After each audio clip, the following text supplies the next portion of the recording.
The Deep Space Monitoring Station orbited a dead moon at the edge of known space. For 300 years, it had watched the empty void between galaxies, waiting for something that might never come. Today, something did. Commander Zix-9 felt his scales tingle as the gravity sensors began screaming warnings across the bridge. The Catherian officer had seen many things in his 40 years of service with the Galactic Council Defense Force. He had witnessed the birth of stars and the death of planets. He had fought pirates, rebels, and ancient automated defense systems left behind by dead civilizations. But he had never seen readings like this. "Sir, the gravitational distortion is off our charts," reported his sensor officer, a young Talarian, whose blue skin had turned pale with fear. "Whatever is coming through hyperspace is massive, bigger than anything in our databases." Zix-9 clicked his claws against his command chair. The Galactic Council had been expecting this day for decades. The humans had finally developed faster-than-light travel. First contact protocols had been prepared, translated into dozens of languages, and rehearsed countless times. They had picked this neutral zone specifically because it was far from any inhabited worlds. If something went wrong, at least the damage would be contained. But no one had expected the humans to arrive like this. "Energy signatures are spiking," called out another officer. "Sir, I'm reading power levels that match a Class A stellar reactor. No, wait, multiple stellar reactors. This can't be right." The space in front of them began to twist and bend. Reality seemed to fold in on itself as something enormous forced its way through the barriers between dimensions. The very fabric of space-time groaned under the strain. Warning lights flashed red across every console on the monitoring station. Then it appeared. The human ship materialized in a flash of exotic radiation that temporarily blinded their sensors. When the interference cleared, every being on the bridge stood in stunned silence. Where empty space had existed moments before, a massive construct now hung in the void like a metal mountain. The ship was 12 kilometers long and nearly 3 kilometers wide at its thickest point. Its hull was a dark gray metal that seemed to absorb light rather than reflect it. Weapon ports dotted its surface like the scales of some ancient dragon. Massive engines at its rear still glowed with the energy of their journey through hyperspace. Along its sides, strange symbols spelled out words in human writing that their computers were already translating. "Terra's hammer," Zix-9 read aloud, his voice barely above a whisper. "That's what they call it." The ship was beautiful in the way that only something truly dangerous could be beautiful. It moved with the slow grace of a predator that knew nothing could threaten it. As it settled into normal space, smaller ships began emerging from bays along its hull. These escorts were each the size of a council frigate, but they moved around the massive vessel like tiny fish around a whale. "Sir, incoming transmission," reported the communications officer.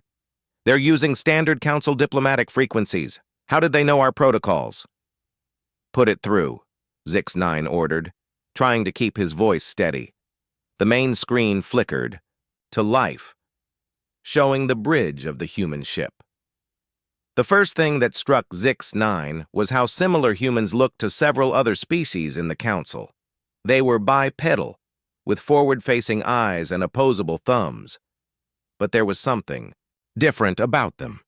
Something in their eyes that spoke of worlds conquered and challenges overcome. A human female sat in the central command chair.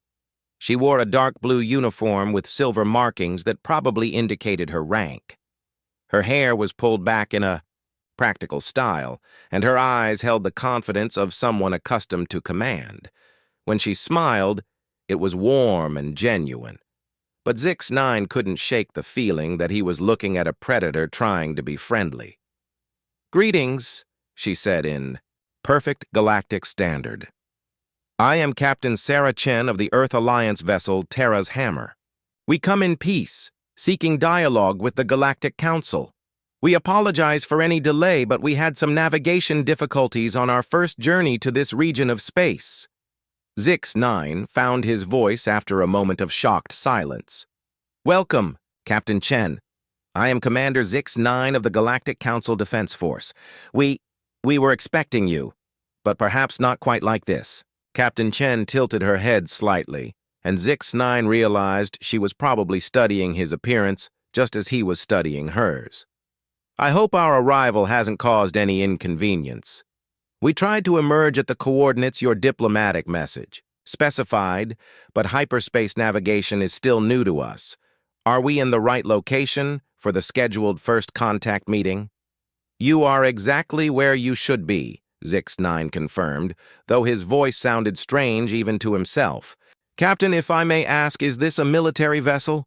The human smile widened, and Zix-9 noticed that her species had very white teeth, sharp teeth. "Oh no, Commander. Terra's Hammer is a diplomatic cruiser. We thought it would be appropriate to arrive in something that showed proper respect for this historic occasion. We brought some of our cultural exchange materials and gifts for the Council representatives." A diplomatic cruiser. This planet killer was their idea of a diplomatic vessel. Zix-9 felt a chill run through his scales. If this was how humans approached diplomacy, what did their actual warships look like? "That's very thoughtful of you, Captain. The Council delegation should arrive within the next few hours. In the meantime, perhaps you would like to tour our monitoring station? It's much smaller than your ship, but we'd be honored to show you our hospitality." "We would be delighted," Captain Chen replied. "I'll bring a small diplomatic team. Our cultural specialists are very excited to meet representatives of the Galactic Council." The transmission ended, leaving the bridge in stunned silence. Zix-9 looked around at his crew, seeing his own shock reflected in their faces. The Tellarian sensor officer was the first to speak. "Sir, should we contact Fleet Command? They need to know about this." Zix-9 nodded slowly. "Send a priority message to Admiral Veltar. Tell her the humans have arrived for first contact, and they've brought what appears to be a Dreadnought-class vessel. Request immediate backup." As his communications officer began transmitting the urgent message, Zix-9 continued studying the massive human ship on his screens. Their sensors were finally beginning to penetrate some of its outer hull, and what they found made his blood run cold. The ship's armor was composed of materials that their computers couldn't identify. Some kind of exotic metal alloy that seemed to bend electromagnetic radiation around it. The weapon systems were equally mysterious, but the energy readings suggested they could crack planets. The shields surrounding the vessel were stronger than anything in the Council's arsenal. But perhaps most terrifying of all was what their deep scans revealed about the ship's construction. This wasn't some hastily built prototype or experimental vessel. Every line of its design spoke of mature technology and careful engineering. The humans hadn't just stumbled upon faster-than-light travel, they had mastered it, along with materials, science and energy systems that put Council technology to shame. "Sir," called out his tactical officer, a gruff Bulgarian whose species was known for their military expertise. "I'm analyzing their weapon signatures. These aren't just ship killers. Some of these systems could sterilize continents. Could they threaten our station?" Zix-9 asked, though he already knew the answer.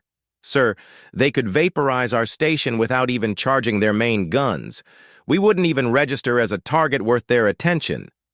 As if to emphasize the point, one of the human escort ships drifted closer to the monitoring station.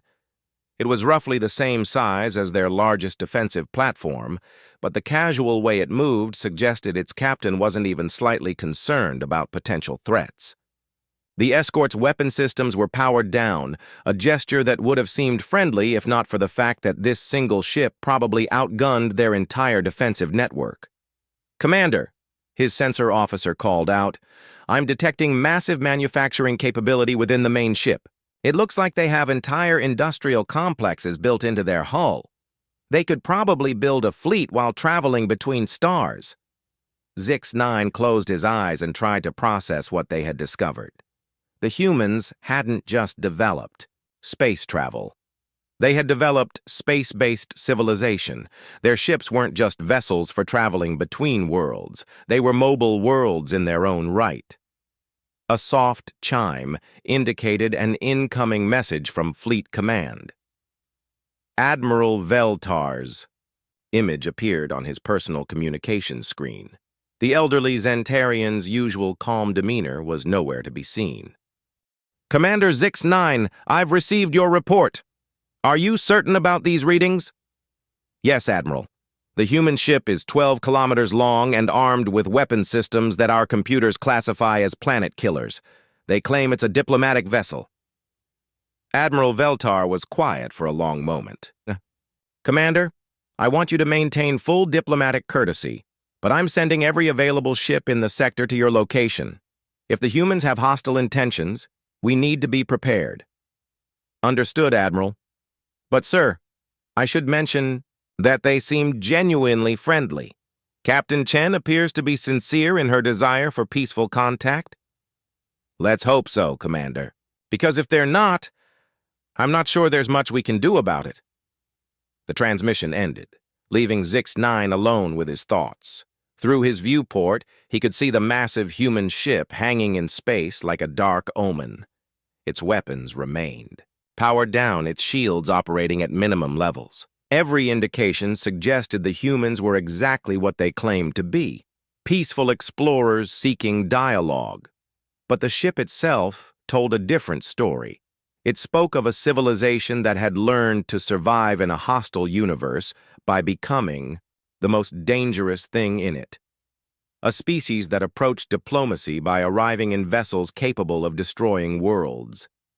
As he watched, a small shuttle detached from Terra's hammer and began heading toward their station. It was sleek and graceful, probably unarmed, but even it was larger than most Council courier ships. Zix-9 realized that everything about human technology seemed to be built on a massive scale. He thought about the countless species that made up the Galactic Council. Peaceful traders, explorers, and philosophers who had spent millennia building a civilization based on cooperation and mutual understanding. They had faced challenges before, but nothing like this. The humans were coming, aboard his station in a few minutes. Representatives of a species that had developed the technology to travel between stars in ships that could crack worlds. They claimed to come in peace, but they had brought enough firepower to conquer half the galaxy. Zix-9 straightened his uniform and prepared to meet humanity for the first time. He hoped Captain Chen was as peaceful as she appeared. Because if she wasn't, the Galactic Council was about to face its greatest crisis in 3 centuries. The shuttle docked with their station. With mechanical precision, Zix-9 took a deep breath and headed for the airlock. History was about to be made, one way or another. Captain Sarah Chen stepped through the airlock of the monitoring station and immediately noticed how small everything seemed. The corridors were narrow, the ceilings low, and the entire structure felt fragile compared to the reinforced bulk of Terra's hammer. But she reminded herself that not every species built for war the way humans did.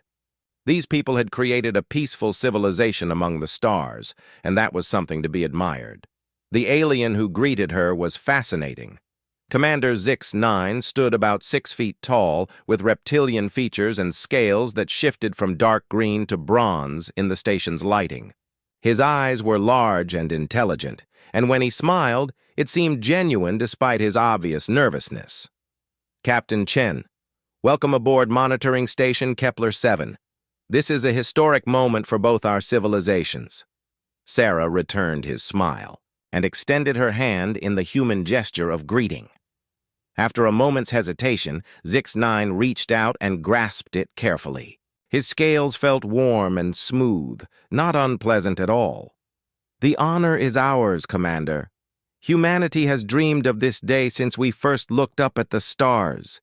To know that we're not alone in the universe and that we're being welcomed by such an accomplished civilization is beyond our wildest hopes." As they walked through the station, Sarah noted the efficient design and peaceful atmosphere. Everything was built for comfort and function rather than defense.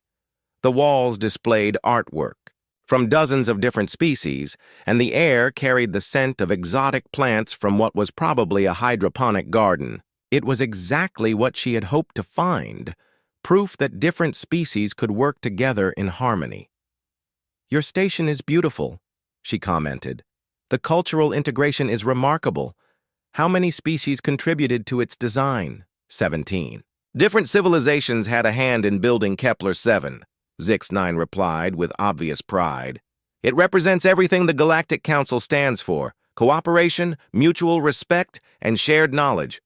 They entered what appeared to be the station's main conference room. A large viewport showed Terra's hammer hanging in space nearby, and Sarah was pleased to see that her crew was maintaining proper formation with their escort ships. The last thing she wanted was to appear aggressive during humanity's first diplomatic contact. "Captain, may I ask about your ship?" Zix-9 said as they took seats at the conference table. "Terra's hammer is quite impressive. We've never seen anything like it." Sarah nodded enthusiastically. "She's one of our newer designs, built specifically for long-range diplomatic missions. We wanted something that could carry our entire cultural exchange program and provide comfortable accommodations for extended negotiations. The journey here took several months, so we needed facilities for our full diplomatic staff." She gestured toward the viewport where Terra's hammer dominated. The view. The ship carries representatives from every major human nation, along with examples of our art, literature, music, and cuisine. We've brought detailed information about human history and culture, plus gifts for the council leadership. We even have a full symphony orchestra aboard for the cultural presentations. Zix-9's scales seemed to pale slightly. "A full symphony orchestra? On a warship?" "Oh, Terra's hammer isn't a warship," Sarah laughed.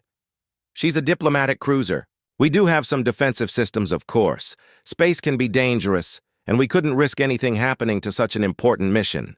But she's designed primarily for comfort and cultural exchange."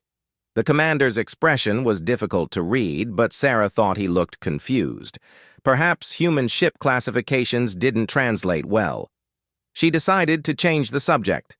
"Commander, we've been monitoring council communications for several years, learning your languages and customs. We wanted to make sure we approached first contact properly.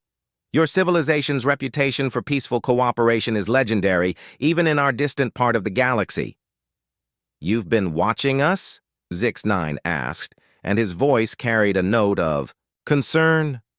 "Only your public broadcasts and diplomatic channels," Sarah assured him quickly. "We would never spy on your private communications, but we needed to learn how to conduct ourselves properly. Human first contact protocols are based on respect and careful preparation."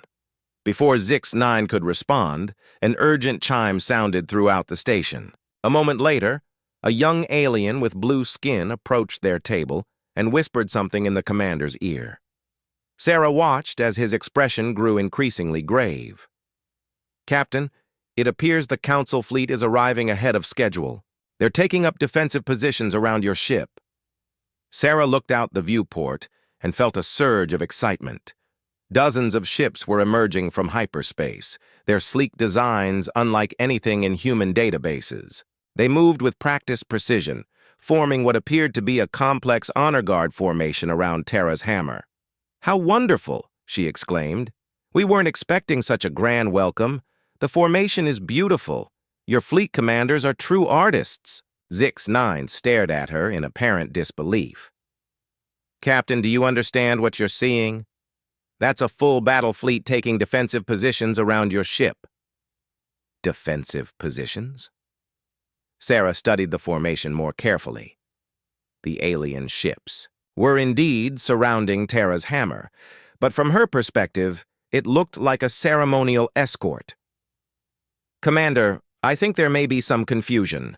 Our cultural briefings indicated that spiral formations like this one are used for important ceremonies. Are they preparing for some kind of ritual?" The blue-skinned alien leaned close to Zix-9 again, speaking in urgent tones. The commander's scales definitely paled this time. Captain, Admiral Veltar is requesting immediate communication with you. She's the commanding officer of the Council Defense Force. Excellent. We'd be delighted to speak with her. A few minutes later, the conference room's main screen activated, showing the bridge of what was obviously the alien fleet's flagship. An elderly alien with graceful features and silver skin sat in the command chair, her expression carefully neutral. Captain Chen, I am Admiral Veltar of the Galactic Council Defense Force. Welcome to Council Space. Thank you, Admiral. It's an honor to meet you. The ceremonial formation your fleet has taken is absolutely stunning. Humanity is deeply moved by such a magnificent welcome. The Admiral blinked slowly, and Sarah noticed several of her bridge officers exchanging glances.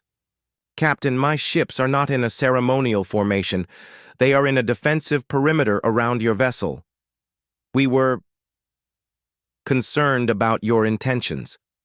Sarah felt a cold shock of realization. Our intentions? Admiral, we come in peace. Terra's Hammer is a diplomatic vessel carrying cultural ambassadors and gifts for the Galactic Council. Why would you think we had hostile intentions? Captain, Admiral Veltar said carefully, your ship carries enough firepower to destroy planets. Our sensors indicate weapons systems capable of cracking moons and sterilizing continents. When such a vessel arrives unannounced in Council space, we naturally assume a military purpose. The room fell silent. Sarah stared at the Admiral in growing horror as she began to understand the magnitude of the misunderstanding.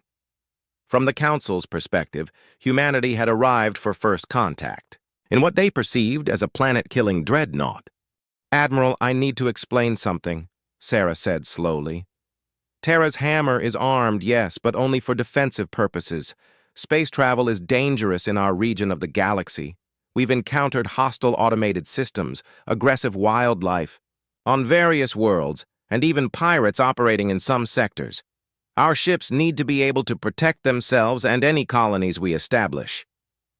Pirates, Zix-9 interjected.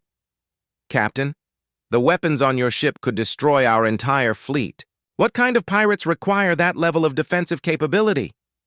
Sarah paused, realizing that the answer might make things worse, but she had committed to honesty in all diplomatic dealings.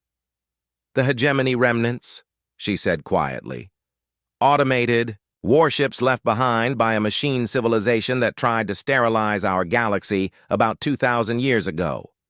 Most of them are gone now, but we still encounter them occasionally. Plus, there are the territorial disputes with the Void Hunters and the ongoing situation with the rogue AI collectives in the Outer Rim. The silence that followed was deafening. Sarah watched as the color drained from the faces of everyone in the room. Even Admiral Veltar seemed stunned. Captain, the Admiral said finally, are you saying that your region of space contains active threats that require planet-killing weapons to address? Well, yes, Sarah replied, confused by their reaction. I mean, most of the really dangerous stuff is gone now.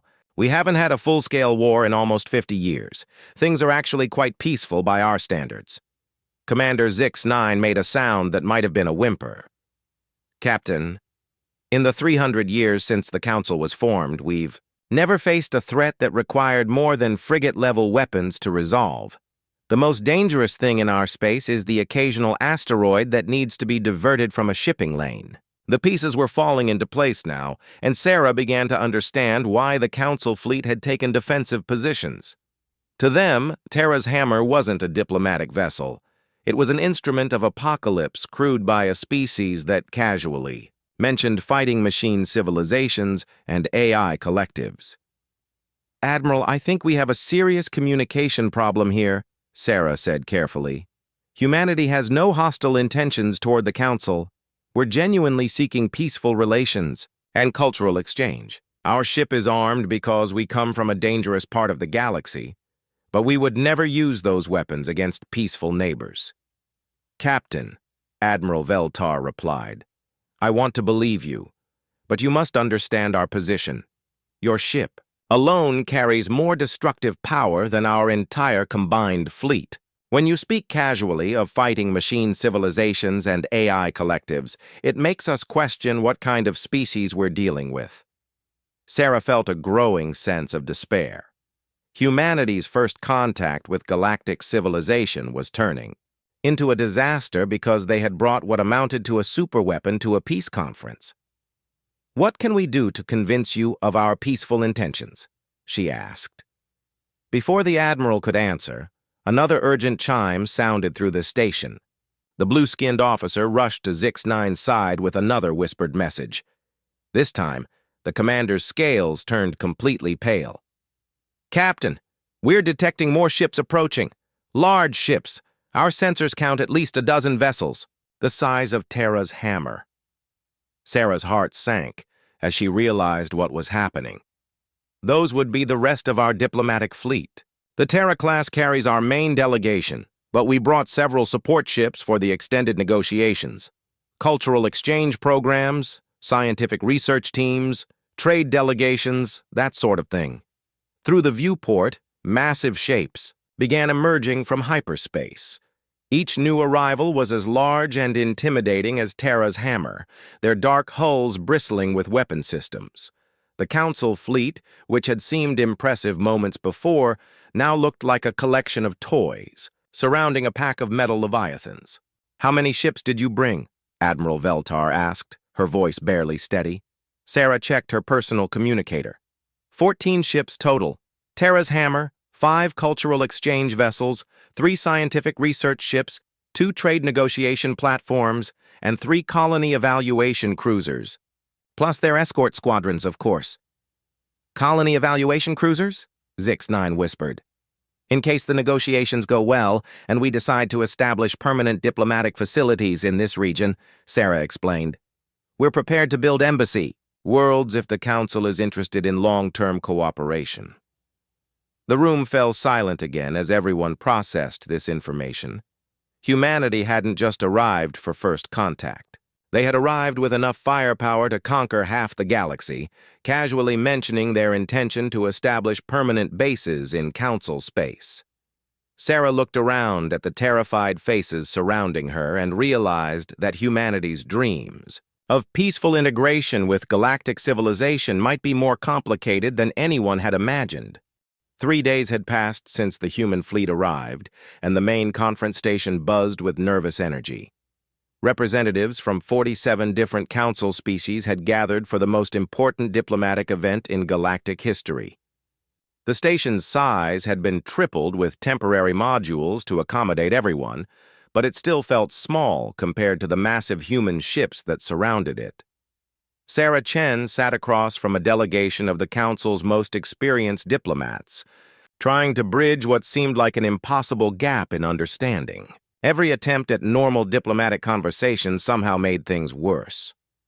"Perhaps we should discuss trade agreements," suggested Ambassador Keth IV, a tall, elegant being whose species was known for their commercial expertise. "What resources does humanity typically exchange with other civilizations?" Sarah brightened at the question. Finally, something positive to discuss. "Well, we're always interested in new technologies and cultural products. In exchange, we can offer advanced materials, energy solutions, and terraforming services." "Terraforming?" asked Dr. Yil Nex, the Council's chief scientist. Her species had large, compound eyes that seemed to focus intently on every word Sarah spoke. "You mean planetary modification?" "Exactly. We've been terraforming worlds for about 800 years now. We can turn almost any planet into a garden world, given enough time and resources. Dead worlds, gas giants, even asteroid belts can be converted into habitable environments." The silence that followed was becoming familiar. Sarah watched as the alien delegates exchanged those worried glances she was learning to recognize. "Captain," Dr. Yilnex said carefully, "when you say you can terraform gas giants, what exactly do you mean?" "Standard procedure," Sarah replied, pulling up a holographic display from her personal device. "First, you drain the excess atmospheric gases. We usually sell those to other colonies that need them. Then you compress the remaining material into a solid core, adjust the gravity well, and begin building the new ecosystem. The whole process takes about 50 years for a Jupiter-class planet. Commander Zix-9, who had been quietly taking notes, dropped his stylus. You can compress gas giants into solid planets? Well, yes. It's not particularly difficult once you have the right equipment. The hard part is getting the ecosystems balanced properly. We've had some embarrassing failures, where we accidentally created too many apex predators or didn't account for seasonal weather variations. Ambassador Keth IV leaned forward in his chair. Captain, what kind of equipment is required for such a process? Sarah considered the question. She wasn't a terraforming engineer, but she had visited several projects during her earlier career. Planetary compression arrays, stellar energy collectors, gravitational field manipulators, that sort of thing. Most of our engineering ships carry basic terraforming equipment as standard equipment. Your engineering ships, Dr. Yilnex repeated slowly. Are these the same vessels that travel with your diplomatic fleet? Oh, no. Engineering ships are much larger than our diplomatic vessels. They need space for all the heavy equipment and raw materials. An engineering ship typically runs about 30 to 40 kilometers in length. The compound eyes of Dr. Yilnex seemed to dilate. Several other delegates made sounds that might have been expressions of distress in their various languages. Captain? Admiral Veltar's voice came through the communication system. Did you just say your engineering ships are 40 kilometers long? Sarah nodded, not understanding why this was causing such concern. The big ones, yes. You need a lot of space for planetary-scale construction equipment. Of course, most routine engineering work is handled by the smaller ships. How small? Asked Commander Zix-9, though his voice suggested he might not want to know the answer. Oh, the little ones are only about 20 kilometers. Just big enough. For asteroid mining, space construction, that sort of thing. The room fell into what was becoming a familiar, shocked silence. Sarah was beginning to worry that humans and the council species might be too different to establish meaningful relations. Every conversation seemed to end with everyone staring. At her in horror, Ambassador Keth IV cleared his throat. Captain, perhaps we could discuss your military forces? For context, you understand. Sarah's heart sank. This was the conversation she had been dreading. Ambassador, I want to be very clear that humanity has no aggressive intentions toward the Council. Our military exists purely for defensive purposes. Of course, the ambassador replied diplomatically. But for trade security purposes, it would be helpful to understand the scope of human defensive capabilities. Sarah took a deep breath. Well, our active fleet consists of about 12,000 ships, but most of those are patrol vessels and system defense platforms. The main battle fleets only have about 3,000 ships total. More shocked silence. She was really getting tired of that reaction. 3,000 battleships? Admiral Veltar asked over the comm. Yes, but they're spread across hundreds of systems. Any individual sector only has 50 to 100 ships at most. We're not looking to intimidate anyone. Commander Zix-9 was scribbling calculations on his data pad. Captain, if Terra's Hammer is a diplomatic vessel, what do your actual warships look like? This was the question Sarah had been hoping to avoid. Well, they're bigger, of course, and more heavily armed, but they rarely leave their patrol sectors unless there's a serious threat. How much bigger? Dr. Yilnex pressed. Sarah pulled up another holographic display, showing a sleek vessel that dwarfed Terra's Hammer. This is a standard battlecruiser, about 28 kilometers long, designed for sector defense and threat response. The dreadnoughts are larger, but we only have a few of those. How large are the dreadnoughts? Ambassador Keth IV asked, though he looked like he might regret the question. 60 kilometers or so. But we only built 12 of them, and they're mostly used for deep space exploration in dangerous regions. We haven't deployed them in combat for over a century. The holographic display showed a vessel that looked more like a mobile space station than a ship. Its hull was covered with weapon systems and defensive arrays that made Terra's Hammer look like a pleasure craft by comparison. "Captain," Admiral Veltar said over the comm. "That single ship could destroy our entire civilization." Sarah felt a surge of frustration. "Admiral, that's exactly my point. We don't want to destroy anyone's civilization. These ships exist to protect human colonies from real threats, not to intimidate peaceful neighbors." "What threats?" Commander Zix-9 asked. "You mentioned machine civilizations and AI collectives, but surely those can't require such massive weapons." Sarah realized she was going to have to explain just how dangerous her region of space actually was. "Commander, let me show you some historical footage." She activated a new holographic display, showing a recording from a battle that had occurred 15 years earlier.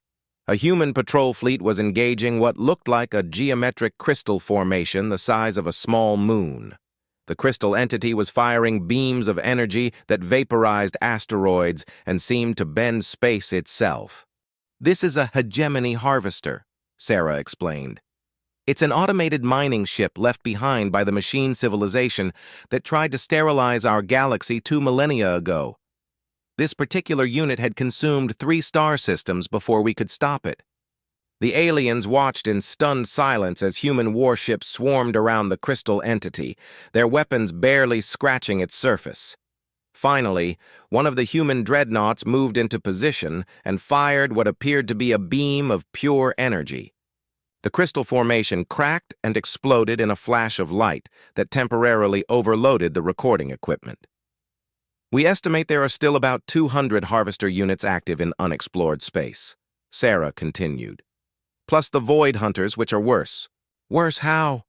Dr. Yilnex whispered.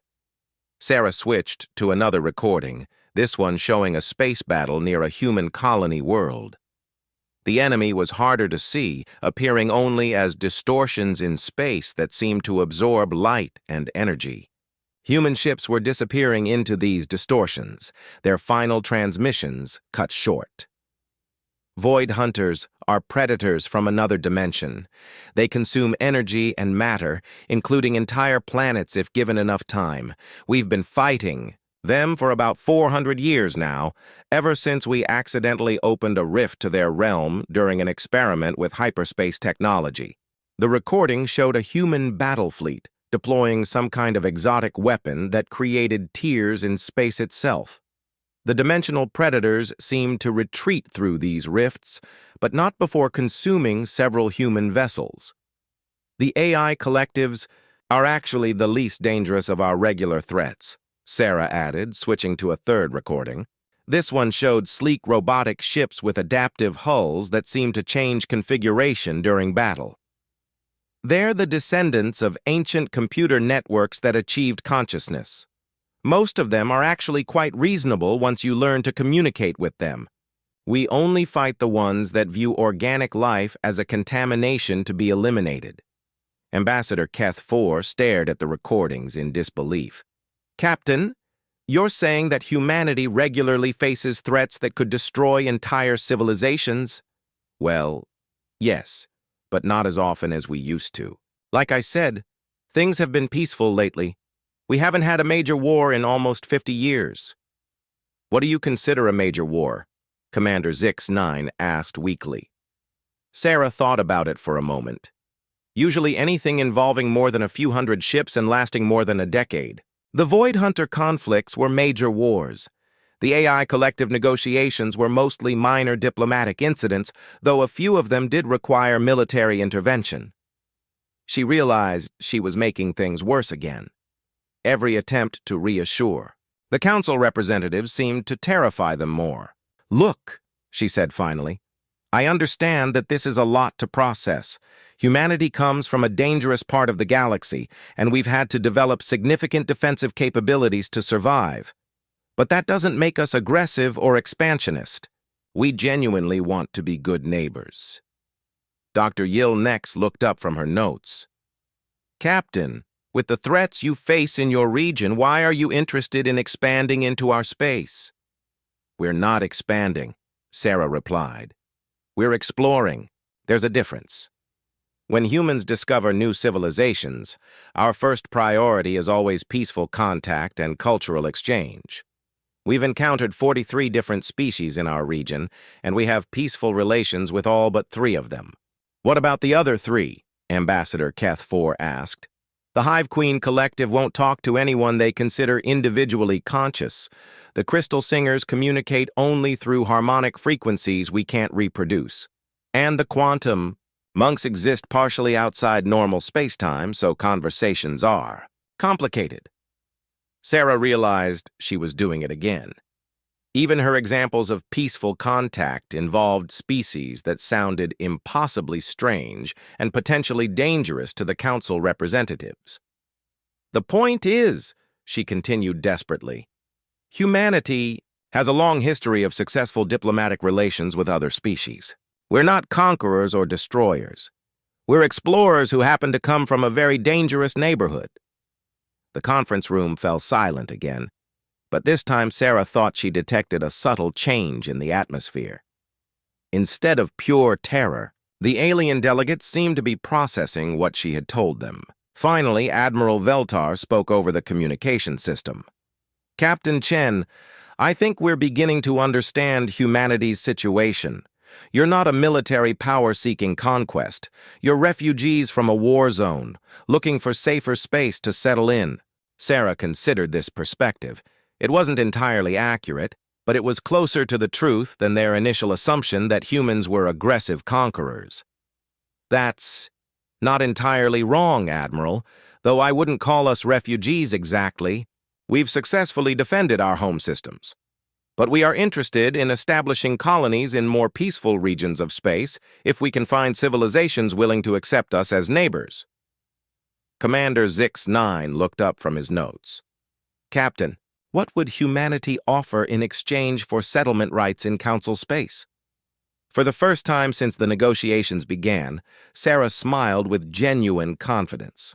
Protection, Commander. If we establish colonies in Council space, those colonies would naturally defend their neighbors from any external threats. No species that attacked Council worlds would have to worry only about Council defense forces.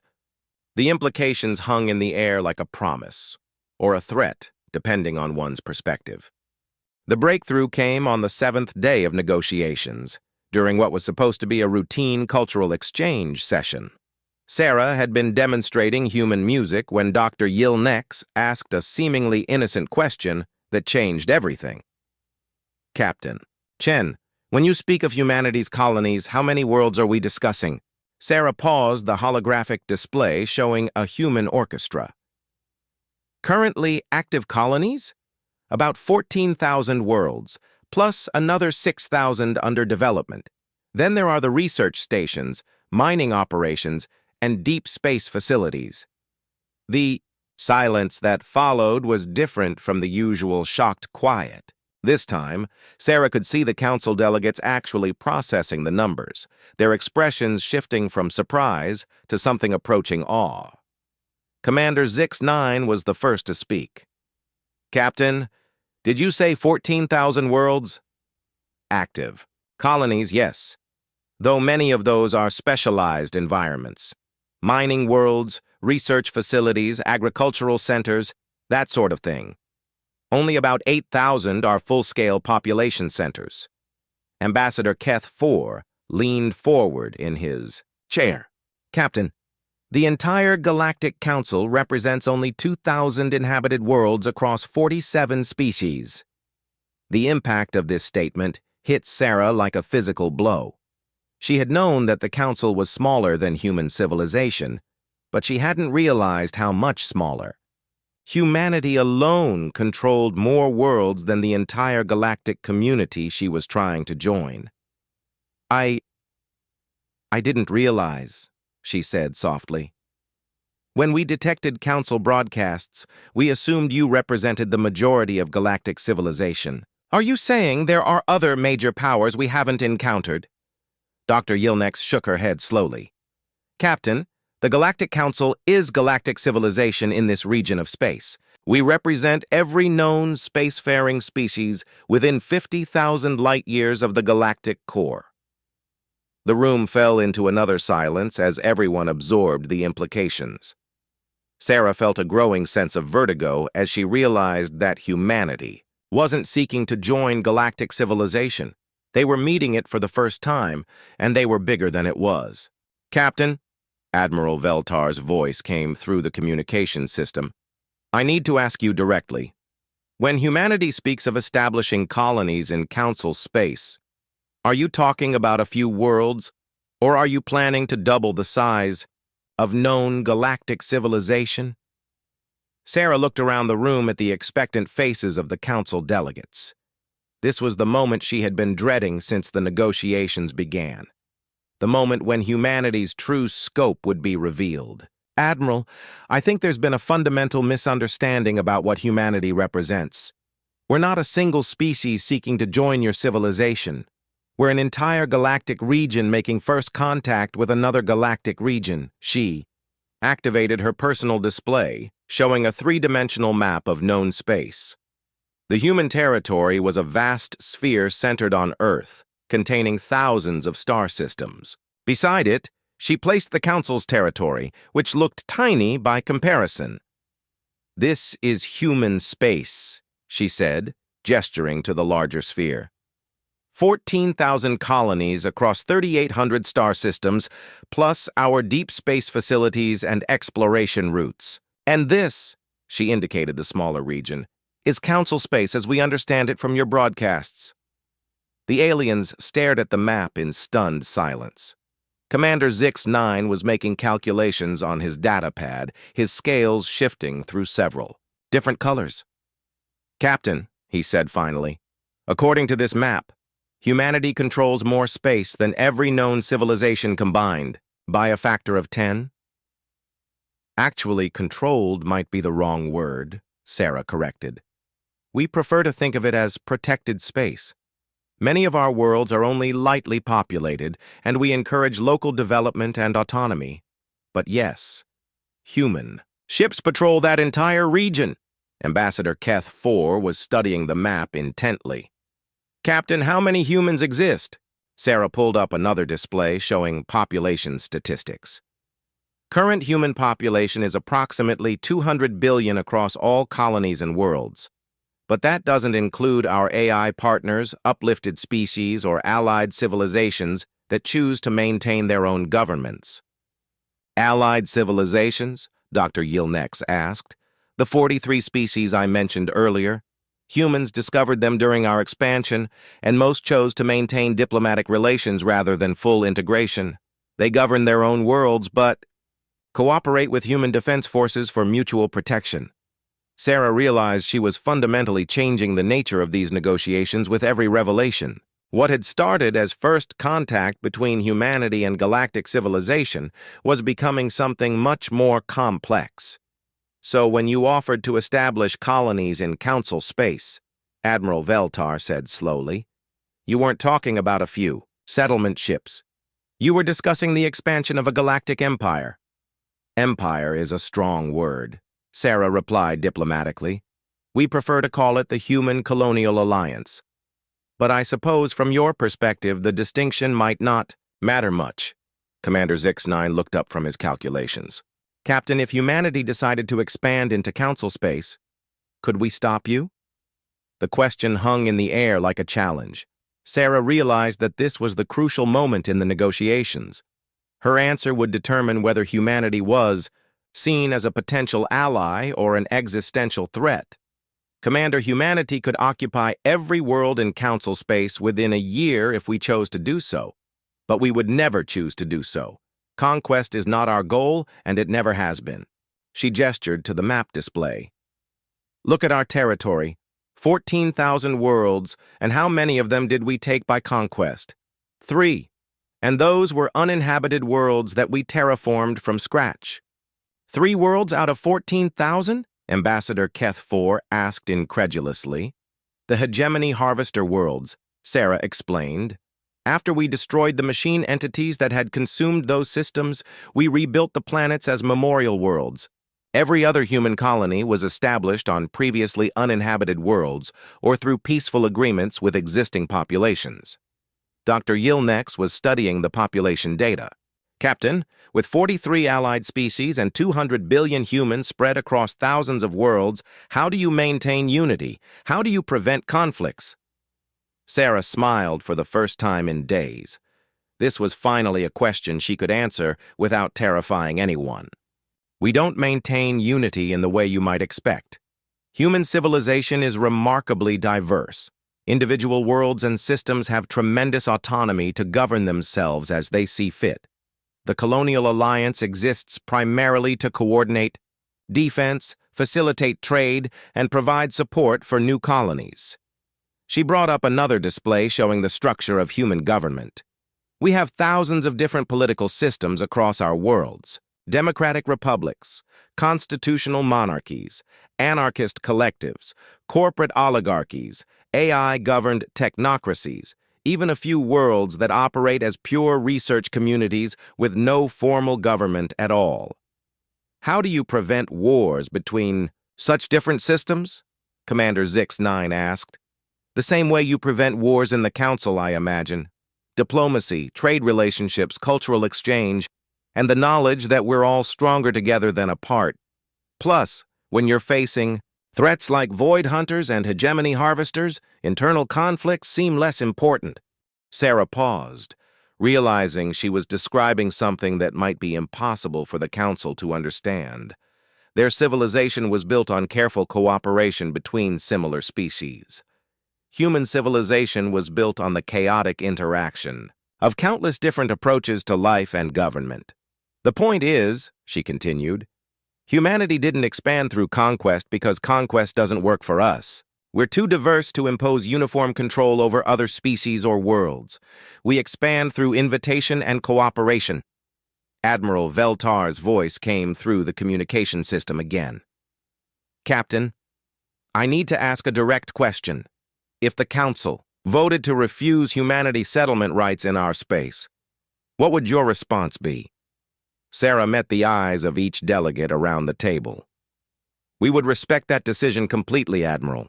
We would maintain our diplomatic presence here in the neutral zone and continue cultural exchanges if you were willing.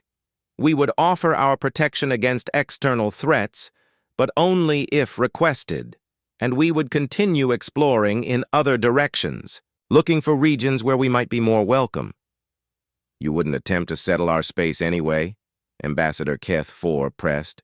Ambassador, humanity has explored and settled 3,800 star systems without ever taking a single world from another intelligent species. Why would we start now with civilizations we hope to befriend? The Council delegates exchanged glances, and Sarah could see them processing this information. The implications were staggering. Humanity wasn't a potential threat to Council space. They were a potential solution to every external threat the Council might ever face. Captain, Dr. Yilnek said slowly, what you're describing isn't first contact between two civilizations. It's first contact between two completely different approaches to galactic society. How so? The Council represents careful cooperation between similar species in a small region of space. Humanity represents explosive expansion and diversity across a vast region of space. You're not trying to join our civilization. You're offering to merge two galactic powers. Sarah nodded slowly. That's probably a more accurate way to describe it, yes. Though I would emphasize that we're not trying to absorb or change the Council. We're offering to become neighbors and allies. Commander Zix-9 set down his datapad and looked directly at Sarah. Captain, what would happen if the Council agreed to allow human settlement in our space? We would establish a few colonies in border regions, probably no more than 50 to 100 worlds initially. Those colonies would serve as embassy worlds and cultural exchange centers. They would also provide defense coverage for Council space against any external threats. And if more external threats appeared? Sarah's expression grew serious. Then, humanity would respond with whatever force was necessary to protect our allies, just as we have done for our 43 partner species in our own region. The room fell silent as everyone contemplated the implications. The Galactic Council was being offered the protection of the most powerful civilization anyone had ever encountered, in exchange for allowing them to settle in council space as neighbors rather than conquerors. It was an offer that would change everything one way or another.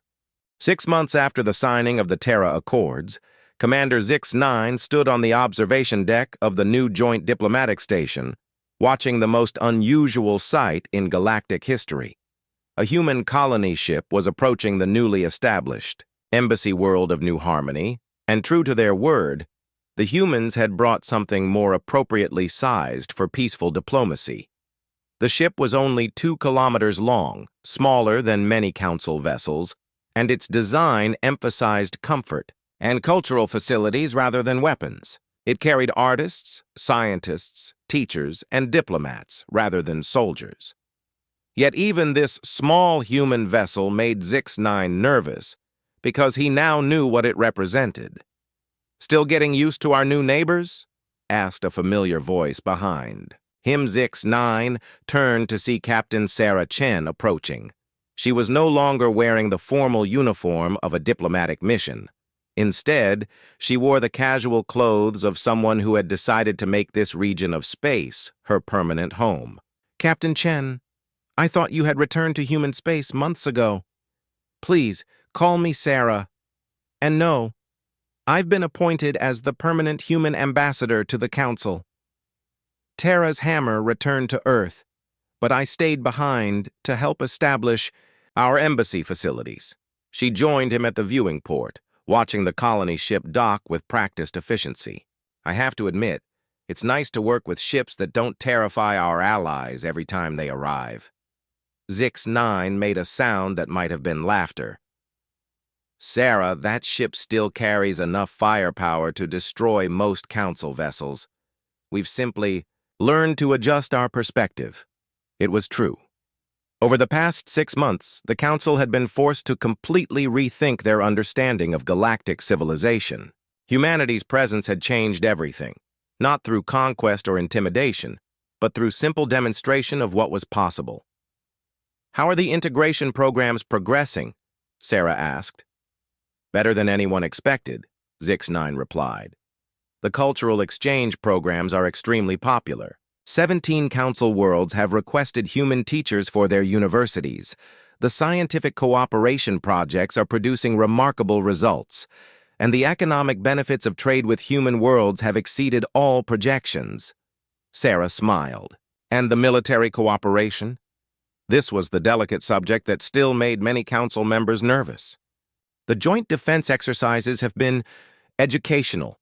Admiral Veltar says her officers are learning more about space combat in 6 months than they learned in their previous careers combined."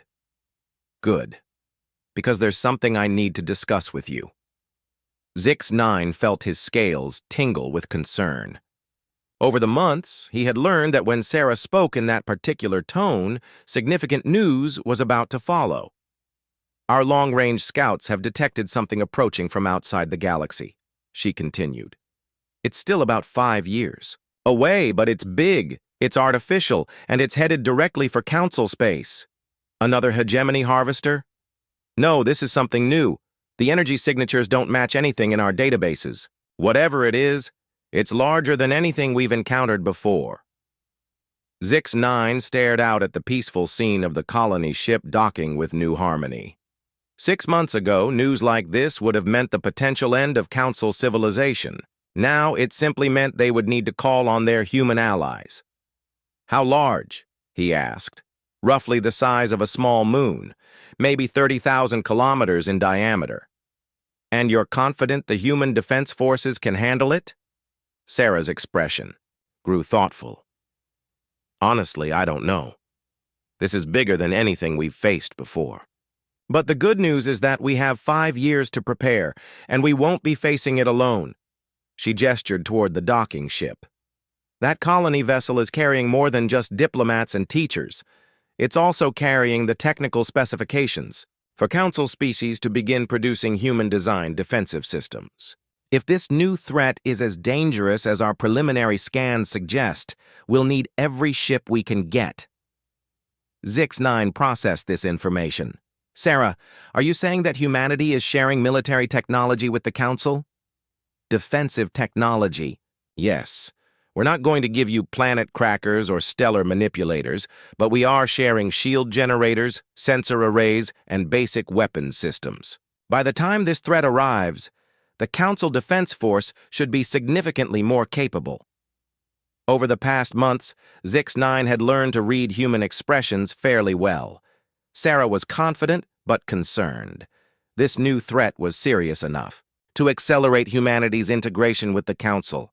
There's something else, Sarah continued. The Colonial Alliance has voted to establish a permanent fleet presence in Council space. Not an occupation force, but a defensive fleet based out of the Embassy worlds. How large a fleet? Initially, about 200 ships, mostly patrol vessels and system defense platforms. But if this new threat proves to be as dangerous as we suspect, we can have battle fleets here within a few months. Zix-9 found himself in the strange position of being both terrified and grateful. 200 human ships would represent more firepower than the Council had ever possessed, but they would also provide protection against threats the Council could never face alone. The Council leadership is meeting next week to discuss the formal military alliance, he said. I think your timing is appropriate. They stood in comfortable silence for a few minutes, watching the colony ship complete its docking procedures. Finally, Sarah spoke again. Zix, do you ever regret that day when Terra's hammer arrived? The question caught him off guard.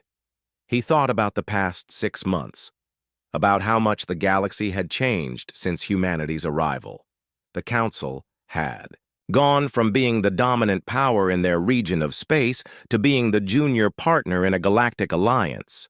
But they had also gained protection against threats they couldn't have imagined, access to technologies that would advance their civilization by centuries, and cultural exchanges that were enriching every aspect of Council society. No, he said, finally. I was terrified that day, and I stayed terrified for weeks afterward. But now I realize we were incredibly lucky. Lucky! Humanity could have arrived in our space as conquerors. You had the power to take whatever you wanted. Instead, you arrived as explorers seeking friends. That's either extraordinary good fortune or evidence that the universe occasionally rewards peaceful civilizations. Sarah nodded thoughtfully. I prefer to think that peaceful civilizations tend to find each other eventually. Aggressive species tend to destroy themselves or make too many enemies to survive long-term. The species that last are the ones that learn to cooperate. A soft chime indicated that the colony ship had completed docking. Through the viewing port, they could see people beginning to disembark. Humans, but also several species that Zix-9 didn't recognize. Some of our allied species wanted to meet the Council, Sarah explained. The crystalline builders are interested in architectural cooperation. The quantum monks want to discuss philosophy with your scholars. And the harmony singers are excited to collaborate with Council musicians. Zix-9 watched the diverse group of beings walking through the docking port together. Humans, aliens that looked like living crystal formations, entities that seemed to phase in and out of normal space, and creatures that appeared to be made of pure sound given physical form. A year ago, the sight would have terrified him. Now it filled him with excitement about the possibilities ahead. Sarah, what do you think the galaxy will look like in 100 years? She considered the question carefully. I think it will be more diverse, more connected, and safer than it is now.